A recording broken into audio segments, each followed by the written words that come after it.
जय बोलो सिया रामदास जी महाराज की, जय बोलो जगदम्बा भवानी की, जय बोलो बस्ती माता की।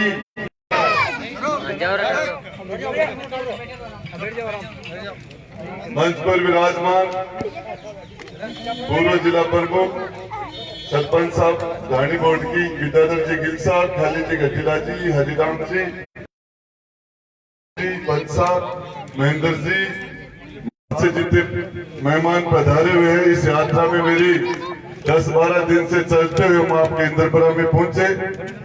बड़ा ही शानदार हमारी माता और बहनों ने जो स्वागत किया, जिंदगी में कभी नहीं भूल थी, लेकिन आपने सबको नकार के और आपने मेरे ऊपर विश्वास करके राजस्थान की सबसे बड़ी पंचायत में आपने मुझे भिजाया और वहां जाके जो ताकत आपने मुझे दी थी, चाहे पानी हो, चाहे बिजली हो, चाहे स्वास्थ्य हो, मैंने आप उदयपुर वाटी के अंदर मेरी तरफ से विकास में कोई भी कोर कसर नहीं छोड़ी। सभी को ये पता भी है, आप जानते हो कि ये 2 साल का टाइम मुझे थी कि जिनका काम हो गया वो यहाँ से चले जाए तो थोड़ी भीड़ कम हो जाए और दूसरे का नहीं काम हुआ उनका नंबर आ जाए। लेकिन मैंने कभी किसी को नहीं कहा कि आप क्यों आए, चाहे उसने मुझे वोट दिया, चाहे मुझे नहीं दिया, चाहे मेरा विरोध किया, चाहे मेरा सपोर्ट किया, मैंने पूरी ताकत से कोई भी आदमी मेरे पास आया, मैंने कभी किसी को मना नहीं किया, कभी भी।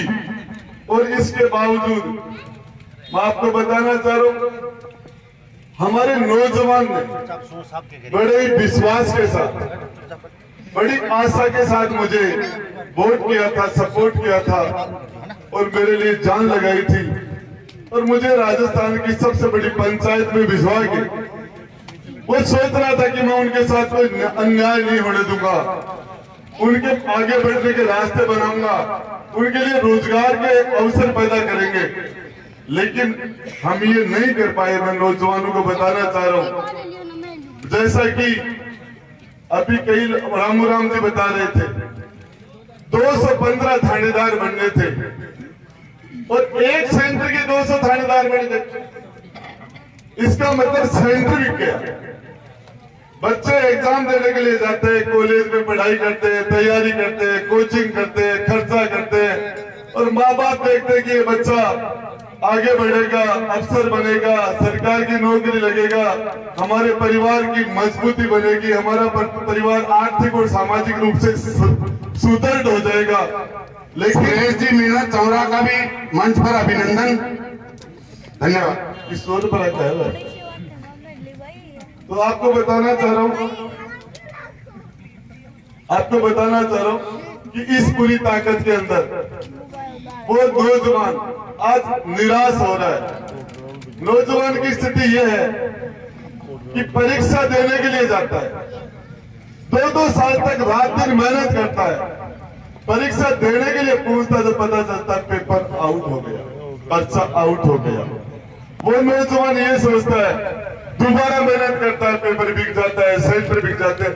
ये अव्यवस्था क्यों है? ये अव्यवस्था किसने कर रखी है? इसको ठीक कौन करेगा? ये जिम्मेदारी किसकी है? आरपीएससी की जिम्मेदारी है। आरपीएससी को कौन तैयार करता है? आरपीएससी के मेंबर और आरपीएससी के चेयरमैन मुख्यमंत्री के साइन से बनते हैं। जो उनके साइन से बनते हैं वो पेपर बेचते हुए पकड़े जाते हैं। कटारा पेपर बेचते पकड़ा गया, कटारा जेल में गया, उसको बनाने वाले से कोई पूछता नहीं है। दूसरे मेंबर जेल में जाते हैं, पकड़े जाते हैं, नहीं पकड़े जाते। स्थिति ये है, गरीब का बच्चा होशियार होता है, मेहनत ज्यादा करता है, लेकिन फिर भी फेल हो जाता है।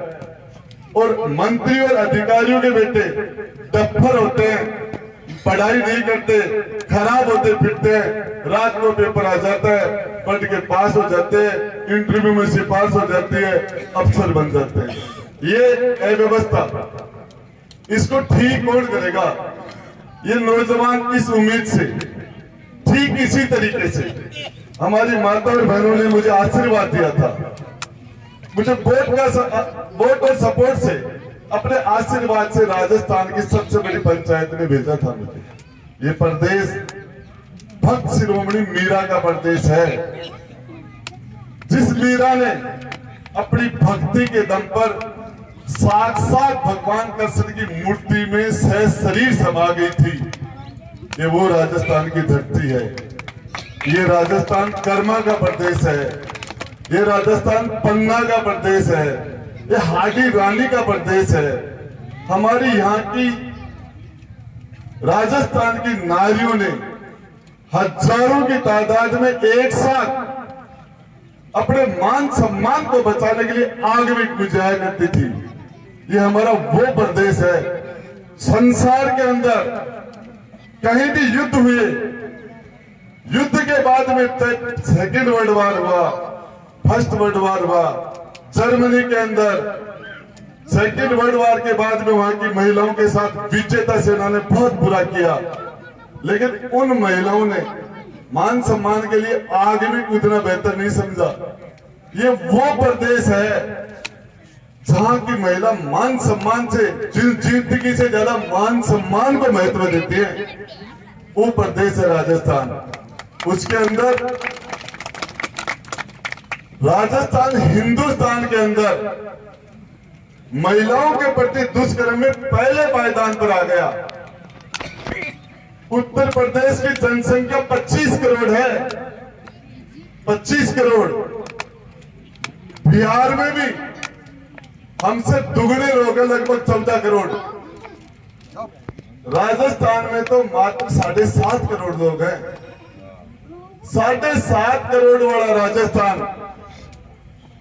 हिंदुस्तान के अंदर महिलाओं के प्रति दुष्कर्म, अत्याचार, हत्याएं, इसमें पहले पायदान पर आ गया। और इसके मैं विधानसभा में बैठा था, हमारे लोग मणिपुर की चिंता कर रहे थे घटना को लेकर। हम उस घटना को सही नहीं मानते, मैं भी उसकी निंदा करता हूं। मैंने कहा अपने गिरिबान में झांको। मेरे असलसर में एक बच्ची को, 20 साल की बच्ची का गला काट दिया गया 10 दिन पहले, नींद में सोते हुए का। जिस तरीके से अभी बता रहे, भीलवाड़ा में कल एक बच्ची, 14 साल की बच्ची को भट्ठी में दे दिया, जिंदगी को भट्ठी में जिंदा जला दिया। आपको बताना चाह रहा हूं, इस मां भवानी का साक्षात रूप है ये। इसकी बद्दुआ रावण जैसे लंका सर्वनाश हो गई थी, बल्कि राख हो गई थी, पूरा वंश खत्म हो गया था। आपको बता दो, कुरुवंश, हस्तिनापुर में कुरुवंश खत्म हो गया था द्रौपदी के श्राप से। आपको बताना चाह रहा हूं, इसी नारी को, जहां नारी की पूजा होती है वहां देवता निवास करते हैं, उस जगह देवता। और जिस आदमी ने अपनी मां की बद्दुआ ले ली, वो जिंदगी में कभी सुखी नहीं हो सकता। वो आदमी कभी भी, कोई भी व्यक्ति ने अपनी मां की यदि बद्दुआ ले ली, कभी भी वो आदमी सुखी नहीं हो सकता। और जिसको मां का आशीर्वाद मिल गया, वो जिंदगी में कभी दुखी नहीं हो सकता। अपनी पत्नी की बद्दुआ जिसने ले ली, वो कभी आगे नहीं बढ़ सकता। और पत्नी की जिस आदमी को पत्नी की बद्दुआ नहीं ली, उसकी आत्मा का आशीर्वाद मिल गया, वो आदमी निश्चित रूप से आगे बढ़ेगा। बेटी घर का सौभाग्य होती है। आपको बताना चाह रहा हूं, परिवार का सौभाग्य होती है। और जिस भाई की बहन नहीं हो, उसको रक्षाबंधन के दिन पता चलता है बहन क्या होती है। और जिस बहन के भाई नहीं हो, उसको जिस बेटे बेटी के साथ या भात वाले दिन चोनरी उठाने वाला कोई सगा भाई नहीं आए, तो उस दिन उस बहन को पता होता है भाई क्या उसके चेहरे पर दुनिया की कोई भी चीज उसके चेहरे पर खुशी नहीं ला सकती। ये नारी का सम्मान। और इसके लिए सिर्फ इतना सा कहा था अपने गिरिबान में झांको, हमारा प्रदेश में क्या हो रहा है, तो मुझे बर्खास्त कर दिया। क्या कह दिया था? गहलोत जी की 2-2 बार सरकार बनाई है, 6-6 एमएलए दिए हैं। इनकी सरकार के संकट के टाइम में मैंने मदद की है। 11 महीने पहले गहलोत जी मेरे बेटे के जन्मदिन भी आए थे गुड़ा में हेलीकॉप्टर लेके। 60,000 लोगों में कहा था कि राजेंद्र गुट्टा नहीं होता तो मैं आज मुख्यमंत्री नहीं होता। 60,000 आदमी मिल लेके गए थे और आज काम निकल गया। विधानसभा में एमएलए की जरूरत नहीं है, टिका दिया। इतना बड़ा पाप थोड़ी किया था। फिर मुझे बोलने नहीं दिया गया। हाउस के अंदर मेरी बात मुझे रखनी थी। दुनिया के अंदर कोई भी आदमी कितना भी बड़ा यदि पाप करते तो उसको सजा देने से पहले उसको सुना जाता है। किसी आदमी को फांसी दे रहे हैं ना, मृत्युदंड, तो उसकी अंतिम इच्छा पूछी जाती है कि तेरी अंतिम इच्छा क्या है। यथासंभव उसको पूरा किया जाता है उसकी अंतिम इच्छा को। और कोई कितना भी बड़ा क्रिमिनल हो, कितना भी बड़ा अपराधी हो, उसको सुना जाता है। उसका भी वकील खड़ा होता है, उसकी बात रखी जाती है। और उस वकील के बावजूद भी कोर्ट के अंदर अपराधी को मुलजिम बोलते हैं, मुलजिम के बयान होते हैं। वो कहते हैं तू सफाई का बयान दे, कोई दूसरा तेरी सफाई में कोई बोलना चाहे तो सफाई के बयान होते हैं। बहस होती है। देश की प्रधानमंत्री इंदिरा गांधी को गोलियों से भून दिया था आतंकवादियों ने। उन आतंकवादियों को भी सुनने का मौका दिया था। उनके भी हिंदुस्तान का सबसे बड़ा वकील राम जेठमलानी उनका वकील बना था। मुकदमे चले थे, अपील हुई थी, 1 मिनट में बर्खास्त। मेरी डायरी छीन ली।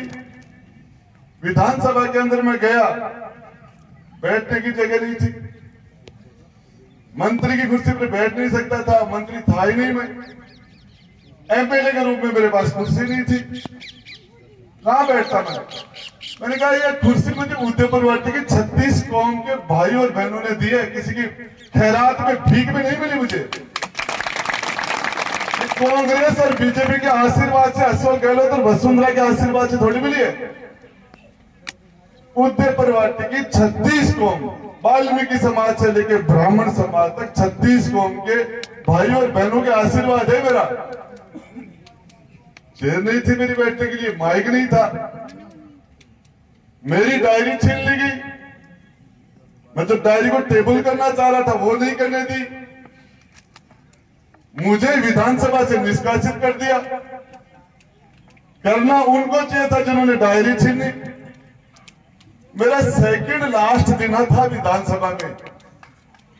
विधानसभा में सबका सामूहिक फोटो होता कि याद रहे कि 15वीं विधानसभा में ये लोग थे। उसमें राजेंद्र गुट्टा नहीं है, बाकी सबकी फोटो है। ये अन्याय, ये अपमान राजेंद्र गुट्टा का होता तो आराम से कोई दिक्कत नहीं थी। राजेंद्र गुट्टा उदयपुरवाटी की 36 कौम का चेहरा है जयपुर की विधानसभा में। मैं आपका फेस हूं। मेरा अपमान मैं भूल सकता था, छोटी बात, लेकिन मेरी 36 कौम को अपमानित किया गया। इसलिए आज 11-12 दिन से चलता चलता आपके पास आया हूं और ये पूछने के लिए आया हूं। मुझे कह रहे हैं कि आप माफी मांगी। कौन सी गलती की है मैंने, कौन सा पाप किया मैंने माफी मांग लूं? मैं पूछना चाह रहा हूं आपसे, मुझे माफी मांगनी चाहिए क्या? कौन सा पाप किया मैंने, किस चीज की माफी बताते हैं? अशोक गहलोत बोलो, उस अच्छे नेताओं को पानी पिला दिया, धारीवाल जी कहते। एक महिला विधायक ने विधानसभा में पूछा बच्चों के साथ दुष्कर्म क्यों हो रहे हैं, स्कूल में पढ़ने वाले बच्चों के साथ दुष्कर्म क्यों हो रहे हैं?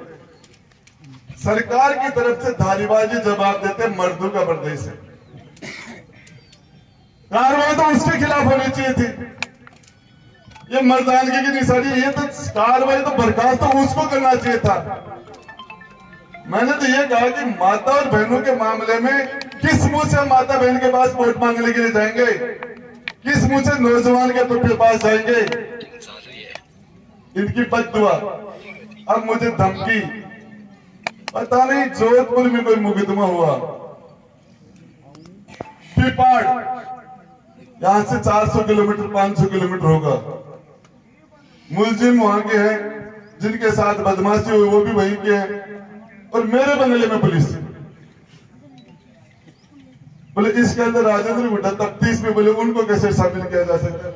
मीडिया के आज तक वाली गए और पुलिस भग गई। आपने देखा होगा शायद, देखा होगा। तो आपको बताओ, उसने महिपाल मदरनाथ और कई नेताओं को जेल में डाल डाल के सल्टा दिया। शायद ऐसी कोई उच्छे उसकी मेरे प्रति भी है, तो उसको आपको बता देना चाहता हूँ। इस उदयपुर वाटी का आपका भाई हूं, जो पगड़ी आपने इज्जत मेरे सर पर रखी है, आपको वादा करके जा रहा हूं, चाहे मेरी गर्दन भी कट गई तो आपकी इज्जत जमीन पर नहीं गिरने दूंगा। वसुंधरा ने मुझे जेल में डाला था पिछले राज में 38 दिन तक, कोई गलती नहीं की थी मैंने। बागोरा के शीतला माता के अंदर एक बच्चे का एक्सीडेंट हुआ था, शादी हुई थी बच्चे की 2 महीने 6 महीने पहले, एक इकलौती संतान थी माता पिता की। बच्चे 2 घंटे तक तड़प तड़ा, किसी ने उठाया नहीं। मैं जयपुर से आ गया था, पुलिस नहीं पूछी, उदयपुर वाटी थाने से हमने उठाया था उस बच्चे को, लेके जा रहे थे, मेरी गोदी में उसने दम तोड़ा था। उसका पोस्टमार्टम करके हमने उसका दाह संस्कार किया था और मेरे मुकदमा लगा दिया रास्ता रोकने का। उसी में राजेंद्र गुड्डा को जेल में डाला था। राजेंद्र गुड्डा तो जेल में आके फिर खड़ा हो गया। वसुंधरा जी के समाचार सदा सदा के लिए समाप्त हो गए। सदा सदा के लिए ये यहां सगा सगी थे, उनके भी हो गए। ये मैं बताना चाह रहा हूं। सीएम साहब को मैंने मीडिया के थ्रू कहा कि आप एक बार जाके वसुंधरा जी से मिल लेना, पूछ लेना कि राजेंद्र गुड्डा को जेल में डाला था। वो गलती ये भी कर रहे हैं गहलोत साहब भी। तो मैं बता रहा हूं, मेरा नाम बता देना यदि गहलोत जी के समाचार सदा के लिए समाप्त नहीं हो जाएंगे, सदा के लिए। राजेंद्र गुड्डा 36 कौम का विश्वास का नाम राजेंद्र गुड्डा है। मेरे पास पार्टी नहीं है, लोग पार्टी से जीतते हैं। मेरे पास जाति भी बड़ी नहीं है, 60-70 हजार जातियों वाले समाज है यहाँ। मेरे पास इतना बड़ा समाज भी नहीं है। 50% नेता अनुकंपा नियुक्ति के हैं। जानते हैं अनुकंपा नियुक्ति? यदि रामनारायण चौधरी की बेटी नहीं होती तो रीता एमएलए नहीं होती। शीश राम जी ओला के सपुत्र नहीं होते तो विजेंद्र जी मंत्री नहीं होते। छोगालाल जी के बेटे नहीं होते, डॉक्टर जितेंद्र जी नहीं होते खेतड़ी में। मोदी जी, मोहन मोदी के बेटे नहीं होते तो अपने सुरेश मोदी एमएलए नहीं होता।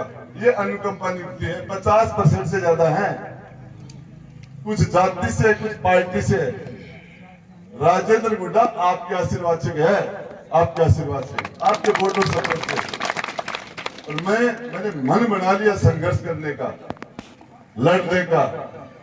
मैंने 3 दिन पहले मैंने प्रेस कॉन्फ्रेंस पीसी करके आया हूं और मैंने वो दिया है, जांच करा ले उस डायरी की जो मैं 3 पन्ने आउट करके आए, उसके लिए सीधा सीधा भ्रष्टाचार है।